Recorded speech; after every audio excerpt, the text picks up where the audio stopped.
587 in favor, 9 against and 20 abstentions. That's a landslide victory for the new EU regulation that would make our lives better. In 2027, all devices with portable batteries, smartphones, tablets, laptops and more, will have easily replaceable batteries.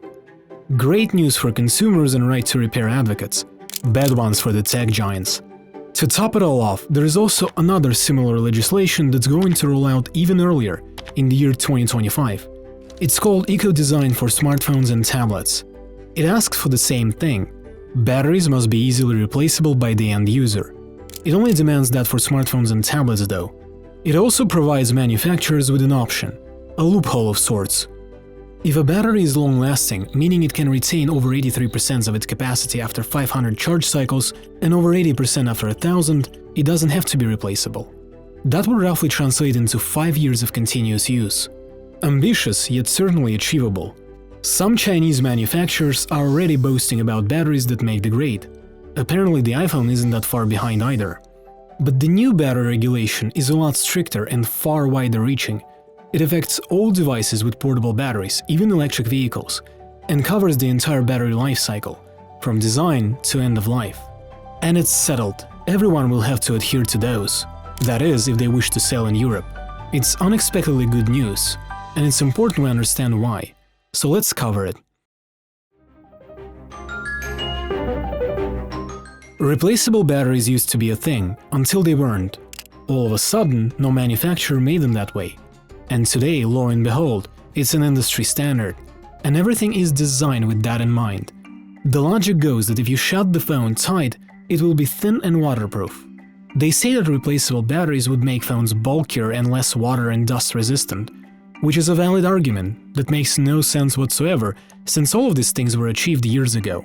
The Samsung Galaxy S5 had an IP67 in 2014, and LG made a slick thin G5 with a removable battery in 2016. What it certainly does is limit what you can or cannot do with the device. Batteries do indeed deteriorate with time, but the hardware does not. Or at least it does it much slower. At one point, not so long ago actually, Apple was presented with two choices. The first was to make batteries easily accessible and replaceable, so that the users would be able to do it on their own, consequently extending their device's lifespan. The second was to release new updates that would mess with the phone, specifically slow down the energy-demanding processor, and not tell anybody that you're doing it. They chose that one. So dust and waterproofing concerns are not the whole story. There is this thing called the right to repair. It's a movement. Its proponents say that you, the consumer, should be able to do whatever it is that you want with a device that you own. This kind of pisses tech giants to no end, as it cuts in their profits big time. To them, this you can only repair at our certified services kind of arrangement is a cash cow. If you can only bring it to them, they can charge you 3, 5, 10 times what it actually costs. Or better yet, you might want to forgo this entirely and just buy a completely new device. It's a win-win for them. Apple loves it. They don't look kindly on this whole right to repair thing. So when you hear how well Apple products are designed, and honestly they are, perhaps too well designed, so much so that if a 75-cent DisplayFlex cable breaks, you won't be able to just change the cable. You'd have to pay $800 to replace the entire otherwise perfectly functioning display. That's kind of anti-consumer, wouldn't you agree? But now the EU steps in. Remember the last big thing they did for technology, with you now having to accept cookies at every website? Well, this is no cookie. It steps in, not for the consumer, but more so for the environment. Batteries, you see, are dirty, and the way we handle them is pretty wasteful. So with this regulation, the EU is tackling that. It wants to accomplish 3 objectives. First, stricter waste collection, so the batteries won't just end up in a landslide. It's pretty interesting to see how the EU is going to enforce that one, but time will tell. Second, more efficient material recovery from wasted batteries, specifically lithium, cobalt, copper, lead and nickel, because they are valuable. So much so that China is really getting involved with Africa just to have an upper hand when it comes to mining some of those sweet minerals. And objective number 3, better recycling of said material. So you see, this is an environmental thing first and foremost. That's why when they say easily replaceable, that doesn't mean that you'll be able to pop your phone with bare hands and switch batteries in seconds, like in the good old days. It does mean that an ordinary person should be able to do it using widely available commercial tools.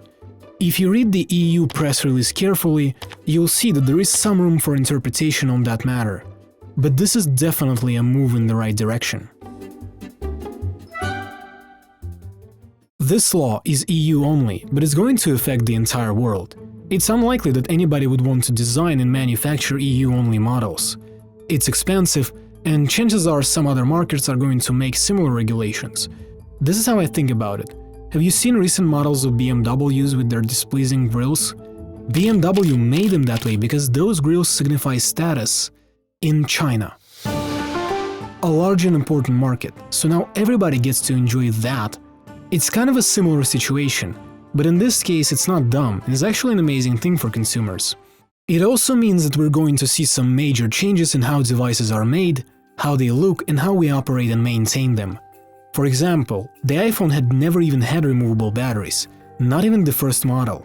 It's completely uncharted territory for them.